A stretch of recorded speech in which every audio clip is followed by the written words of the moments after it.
le poulet va être prêt maintenant. Donc je vais réserver le poulet et passer aux légumes avec la même huile donc.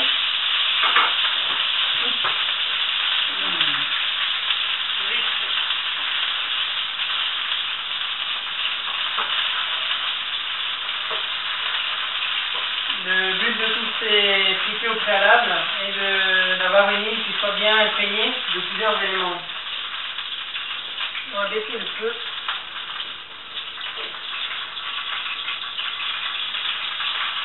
Et le fond de la paella accroche ces éléments, donc le poulet et les légumes qui viendront par la suite. Et c'est ce qui donnera du goût au riz. Vous pouvez voir que le poulet est très bien saisi. Je passe donc à l'ail. Je viens de baisser le feu parce que là il y a un peu de l'ail. S'il y avait des tomates, je le mettrais très vif aussi.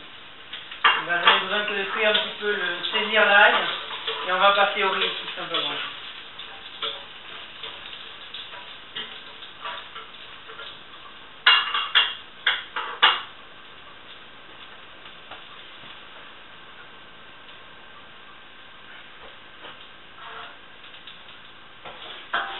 Avec l'ail, comme il n'y a que l'ail à faire frire, ça va aller assez vite.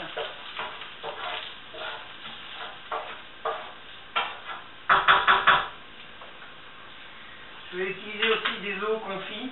C'est de l'ail qui a été préparé, c'est une recette de tapas andalouse. C'est de l'ail qui est préparé mariné avec du vinaigre et ensuite gardé soit dans du vinaigre, soit dans l'huile d'olive. Et ça se mange comme des tapas. En fait, c'est pas un ail qui est fort, on dirait des pickles ou préparé comme des cornichons en fait. Ça n'a rien à voir avec de l'ail pratiquement. Le nez ici, ça fera un peu de légumes. Il y a aussi des petits haricots qui sont déjà cuits. Dans la recette de Valencia, il y a un haricot spécifique de Valencia qui s'appelle le garrafo, qui est un haricot un peu plus gros. Par défaut, on le remplace avantageusement avec des haricots cuits ou avec des pois chiches du cocile. Donc voilà, mon ail est revenu, je vais mettre le riz. Le secret avec le riz, c'est un volume pour deux de liquide. Je fais tout à fait traditionnellement avec un verre. Un volume pour deux et ensuite il faut bien suivre la cuisson au fur et à mesure. Alors il faut éviter à tout prix d'utiliser du riz Oncle Ben's ou tous ces riz pré-cuits et pré-traités, notamment américains. Là vous ne réussirez pas.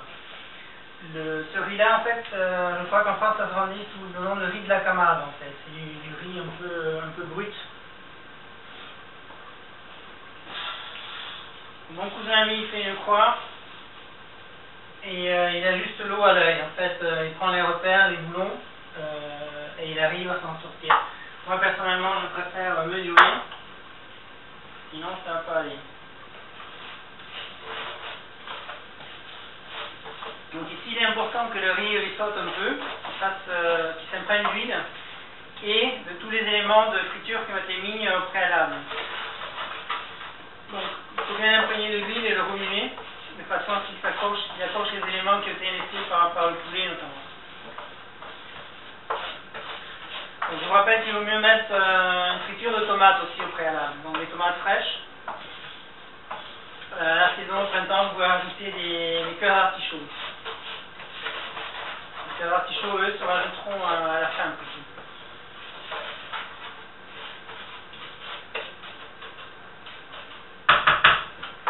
Là, le feu est un peu plus bas. Et on pourra le monter un petit peu tout à l'heure.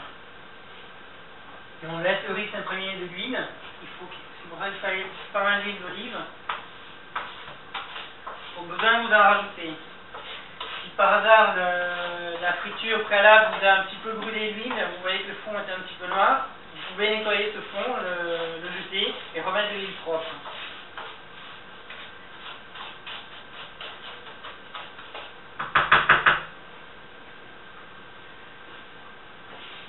Voilà, bon ben il ne restera plus qu'à mesurer le liquide et ensuite on rehausse le feu.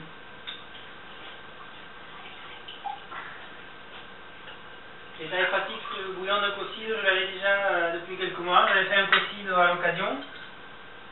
Et je l'ai surgelé et à l'occasion, quand je vais faire une paella, je le garde. Donc il m'en reste juste, je finirai avec de l'eau. Donc il y a encore des pois chiches ici qui me serviront, je les mettrai quand même. En principe, ça c'est pas traditionnel dans la recette, mais le haricot, oui, le garrafo, oui. Je vais vous filmer de près donc le riz à quel point il se fait à l'heure actuelle.